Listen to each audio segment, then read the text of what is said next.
ایک کویسچن تھا کہ قبر میں بعض وقت چونٹیاں یا چونٹے جاتے آتے نظر آتے ہیں تو کیا ان کو مارنا جائز ہے؟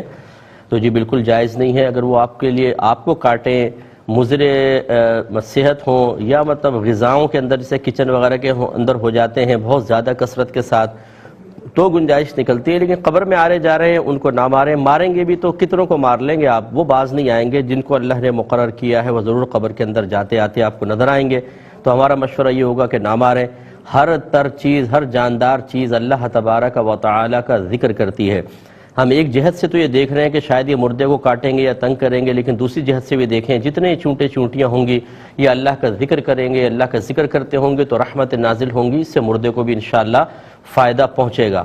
جب ایک تر شاخ جو نبی کریم صلی اللہ علیہ وسلم نے قبر پہ گاڑی اور فرمایا کہ مجھے امید ہے جب تک یہ تر رہے گی ان کے عذاب میں تخفیف رہے گی، تو ایک تر چیز جس کو میڈیکل سائنس بھی کہتی ہے کہ وہ بے جان، اور ہماری شریعت بھی اس کو بے جان مانتی ہے، اسی لیے درخت کی تصویر بنانا جائز، لیکن پھر بھی میرے آقا صلی اللہ علیہ وسلم نے خبر دی کہ وہ شاخ ذکر الہی کرتی ہے، تو جاندار چیز تو بدرجہ اولا کرے گی۔